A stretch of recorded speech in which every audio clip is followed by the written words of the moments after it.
welcome to our 2022 Avenger 26 DBSLE. Starting right in the back bumper here, if you just kind of reach in, pull that cap out of there. Inside of the back bumper, you're going to find your sewer hose. Take note of those 2 ears in the adapter here. It's all be hooking it up to your sewer system, and the hose itself, once fully extended, is about 20 feet long. Just keeping it stored in the bumper back here to help keep any sort of stench out of the unit and keep things that bit fresher, and that cap just presses back into place. In this corner here, as well as in each corner of the trailer, you're going to find these stabilizer jacks. So what they do is they basically just run down, contact the ground, give it another turn or so just to firm it up, and that'll just kind of get rid of any sort of bounce or sway that you see you got in the unit right now, just to keep things firm while you're out camping. Straight up from there, you're going to find your cable inlet. So just a coax cable, plug into there, fires up your TV location. And then as marked by the 2 stickers there, you're going to find firstly your low point drains kind of right in the back here. So you get your hot and cold line there. You can basically just open up that valve, allows the water system to drain itself out. Purpose of that would be if you're leaving the unit for a while and you don't want your water going stale or stagnant, you can just drain it all out before you go. Or before winterizing the unit, you just want to get all the water out before pumping antifreeze through. Beside that is your sewer system. So you're just going to kind of press on that cap and you can turn it and pull it on out of there. You see it's got the same ears on it that your sewer hose had, so that'll attach the same way where you're just pressing it in and turning it until it clicks. On the left you get a gray valve, on the right you get a black, so that black valve is controlling your black tank. Black tank is going to be filled from your toilet, so it's of course going to be your dirtiest water. So you'll dump that first. Once that's done, you'll then come to the gray. Gray tank's gonna be filled from your sinks as well as your shower. Typically cleaner water, so we'll dump that last to help keep that hose as clean as possible. Kind of up from there, we get your city water inlet. So you're just gonna take your water hose and plug it into there, turn on the water, and that'll pressurize the water lines throughout the unit. Beside that is your power cord. So as you pop this inlet open, you're gonna find your shore cord there. Standard 30 amp end. Most campsites will have that. You can plug straight on in and you're good to go. We do also provide you with a 15 amp adapter, so if you're looking to plug in at home to charge your batteries or run your fridge, you got the power to do so.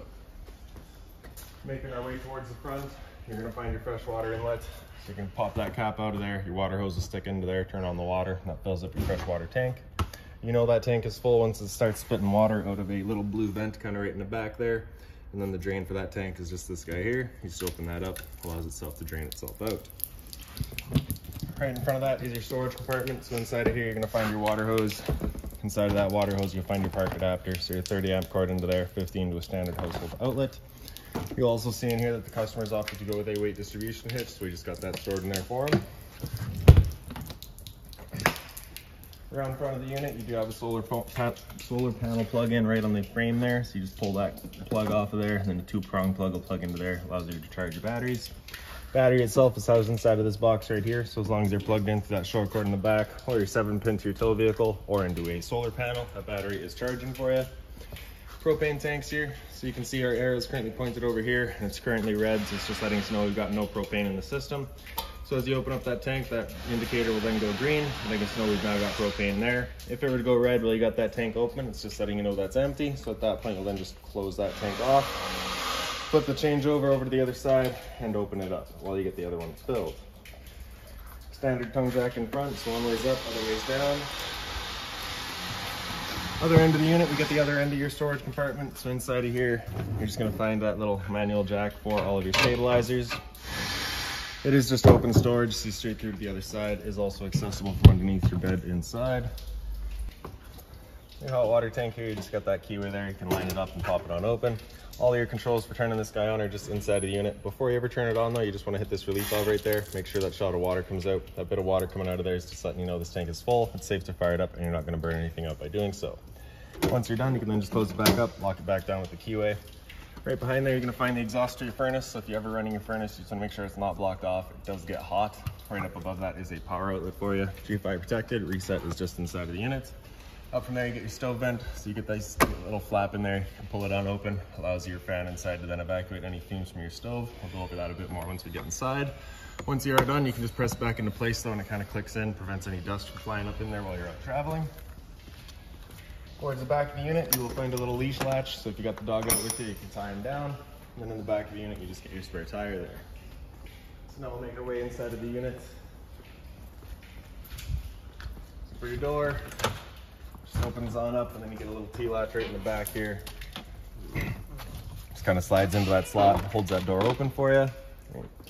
For your steps, you're just grabbing that front one here, pulling it straight out, flipping that last step over, and then you can make your way inside. And as you get inside, first things first is right on your left there, you get your fire extinguisher, so that's standard, pull the pin, point, and shoot. Up from there, you're gonna find all your light switches. The one on the right here is gonna do your entry light. The rest of the lights throughout the unit are just in their own center switches, so I'll just kind of show you those as we go. Light switch on the left there is gonna be for your awning light outside. Awning itself is on this switch right here, so press and hold extend and that awning will make its way out. Once that awning is fully extended, we're gonna see a little black flap come down as well as the black and metal tube. Once you see that, you're gonna wanna stop. If you're to continue extending, it can actually wind itself up backwards, in which case your fabric will be underneath your tube, allowing it to then hold water, accelerating the growth of mold and mildew.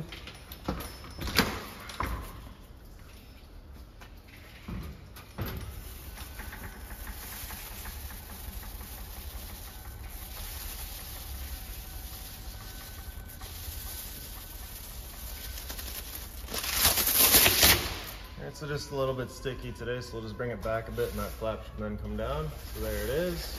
All right, and then there's the tube, so we'll stop right there. Now if it were to start raining, it's of course gonna hold some water anyways. So what you can do is grab either arm and just loosen off that knob. You're gonna pull it in a bit, and then you can lock down that knob, and then you see it changes the pitch of your awning out at the head, allowing water to then run off.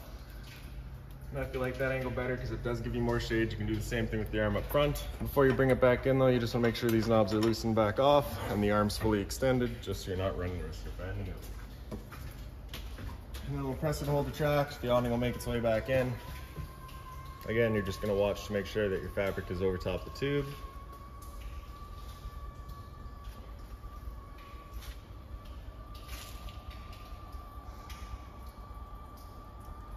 Another thing to keep in mind with your awning is it does catch a lot of wind, so once you get up to about 15-20 kilometers an hour wind, you want to bring it back in, again, just so you're not running the risk of bending your arms.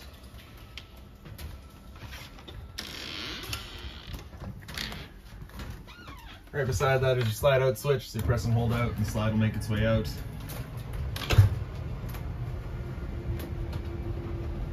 Once that slide's fully extended, we're going to hear some clicks from the motors letting us know they've reached their stall.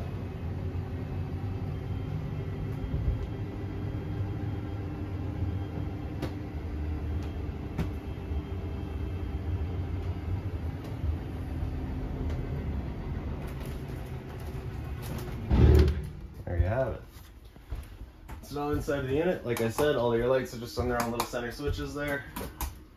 And then right in front of the entrance is your entertainment area. So you do have a TV backer right there. So if you're looking around the TV, it's going right there. All your wires can then run straight down and through. You can get your antenna outlet for it right here. Turning that antenna on, you just get that button right there. Turns on that little light, letting you know it is turned on.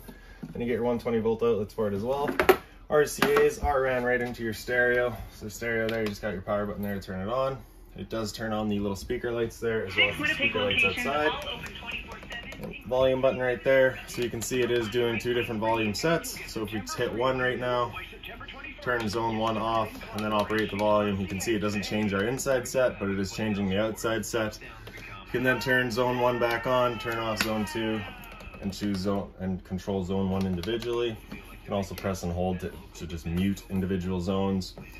Just kind of play around with it. It is a nice little stereo. Band there, while you're in your FMs, you can cycle through all your different bands. You get through your FMs and into your AMs. Your other modes, you're just gonna hit the mode button down here. You can cycle through all of that. So you get Bluetooth, you can connect it to your phone. Auxiliary in 1 is just right in the front here. Auxiliary 2 is through the back. And then back to AM, FM. All your presets down in the bottom there. HDMI inlet right there as well. Once that is hooked up, that will become an option. USB is just charging. Power button there will get into your settings. And press and hold turns it off. Some storage down below. And then into your slide outs, you have these same sort of light right up top there. Blinds throughout the unit are just on a tension system, so they just kind of sit wherever you leave them. This metal piece right here does fold down, gives you your cup holders. Otherwise, you can flip that back up, pick up the base, folds down, becomes a bed as well. Once you're done, just flipping it back up, kind of want to bring that back with it, just helps it fold up a little bit easier. Light over your dinette has its push button right in the side, and you can see you got your dinette currently set up. To turn that into a bed, you can take the tabletop and just kind of wiggle it up and out of the legs. The legs will then wiggle out of their bases. You can then take the table, will then sit down onto either ledge that you got right there. Your back cushions will then go over the bed, or sorry, over the table to create your bed. In the kitchen, you get your storage right up top here. So inside of here, you're gonna find that binder. That binder's got all of your owner's manuals in it, any keys, any remotes, anything like that for the unit you'll find right in there. And underneath this cabinet is another little light there. Again, center push button, standard blind right in the side there. Hot and cold water over your single basin sink. You do have the folding stainless steel cover as well, and it is stainless, so if you gotta put something hot on there, you can. A bit more storage down below. If you're looking to access your hot water tank for winterization once it comes time, there's a panel right there. You can see it's currently loosened off. You can just pull that out of the way, it gives you access to your hot water tank. Access to your water pump, 1, 2, 3, 4 screws. This panel will come out of the way. Your water pump's right back there. Storage up top here, your little drawer space. And then your microwave up top. It's pretty standard, just like home. Down below that, you get your range vent, you get a light as well as your fan. So this is that fan that you want turned on with that flap outside to evacuate any sort of fumes from your stove. Of course, it is a propane stove, so it is putting off fumes whenever you're using it. The bifold cover just flips on back. Then you can take the knob there, press it in, turn it over to high, and there we go. So once you push that knob in, that is what activates the igniter, and that's what will turn them on. For the oven, a little bit of a process that I haven't quite figured out smoothly yet, but I'm going to do my best. So we're going to hit the oven button there, and that'll turn on the light for it as well as the knob. We're going to then press it in, turn it over to that little pilot light, and press and hold. And then once it clears the air out of the propane lines, we should see that pilot light get going right in the back there. There we go. Once you get it going, you just hold the knob in for another couple of seconds, then you can release. The flame will then hold itself. Then you can see it then gives you a temperature readout. At that point, you can then just select your temperature. So we'll go up to, say, 350, I guess.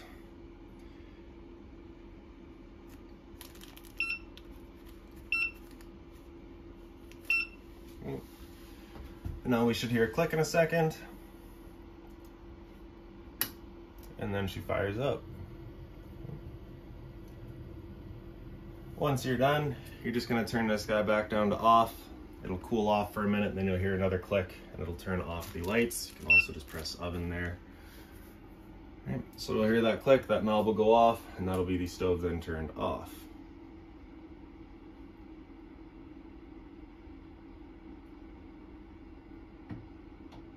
There we go. Down below that is the return air for your furnace. So if you're ever running a furnace, you just want to make sure it's not blocked off. 12-volt fridge here.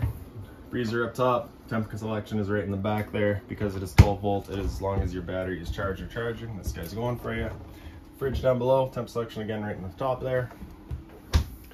Down below you get your LP detector. Propane's heavier than air. It sits on the floor. This guy detects it and starts going off just like a smoke detector would. Then you get your storage kind of beside that, your little pantry space. Down underneath that is your converter. Press it on the left side there and it pops on open. Your breaker's kind of on the middle here. So whenever a breaker breaks, it sits in the middle. So just turn it off and then back on to reset it. And your fuses are just straight across the top there. Into the bunk spaces, they are pretty well both identical. You got your little light there, 250-pound capacity, wide open. Same thing down below, just minus the window. And then right behind me is your kind of kitchen bathroom sink, sorry. Again, another little push button light. Hot water tank controls just right here, so you flip that switch on, and the hot water tank will fire up. If you were to get that little red light there, it's just letting you know it hasn't fired up. At that point, just off, back on to reset it. Down below that's your monitor panel. So in the bottom corner there's your water pump switch. As you turn that on, turns on your water pump, drawing out of your fresh tank to pressurize your lines. Monitor systems above that, so you get battery in the bottom corner here, so you can see we're currently C for charging, G would be good, F is fair, L is low. Your fresh tank, as you fill that up, will go to a third, 2/3 and full. So as you saw outside, we're currently draining that out right now. Then your black tank and your gray tank, both the same thing as you fill them up. Back corner here, you get your G5 protected outlets, test on the left, reset in the middle. So if you ever have outlets that don't work, it's the first thing you should check. Hot and cold water at the sink, of course, and a little bit of storage down below it. And then into your bathroom here. The light switch is right over on the side there. Toilet, flush your front and center. Shower right behind me. Standard head and hose, hot and cold water. Above that, you get your roof vent. So just turning that knob to open it up. Back corner turns on the switch, turns on your fan. And now lastly, we're gonna head up front to your bedroom. Oh no, the thermostats are right here. All right. So you can see we're currently center right, so that's it turned off. If we were to bring it center left, that's then going to turn on your fan. Your fan is just going to be moving some air around. There's no cooling involved in that. So at that point, you can select your high or your low fan just based on what you want. Otherwise, we're going to leave that in auto high. After fan, if we bring that over to the far left, that'll turn on the air conditioner. So at that point, you just want that fan in auto, just uses whatever fan's most appropriate. And then we can select our temperature, and that turns on the air conditioner. With the air conditioner going, you get your two different options here. You got these two louvers there. You can have them closed off, in which case you're using all of your ceiling ducting to move the air. Or you can open them up and it just dumps all of its air into the living room here. So when you first get out to your campsite, you want those open, cool off this area as quickly as possible. Then you can close them off to start moving the air throughout. On the far right, you get heat. So again, we'll just select our temperature, auto fan. That'll turn off the air conditioner, turn on your furnace. Furnace will be moving its air through all of our floor registers. First couple of times you run that furnace, you might get a bit of a smell throughout the unit. It's just a new furnace smell and it will go away. Once you're done, your center right there turns everything back off. So now we can go to your front bedroom. Pretty simple, wide open. So as you get in here, guess what? Same light. Lift up the foot of the bed. You get access to your storage compartment. You do also get the little arm right there, just holds it open for you. Right above the head of your bed is a little light. Then you just get storage up top, and closet space on either end is just wide open. Same thing over here. And right behind me, you get your emergency exits. You're pulling that red tab to get rid of the screen. Take this handle here, throw it outside, hop on out. And then lastly, right behind me is your TV backer, power outlet for it, as well as your cable and satellite outlet for it, and then you are pre-wired for Wi-Fi. So that's about it for this unit. If you've got any other questions on it, please feel free to give us a call, 204-237-7272.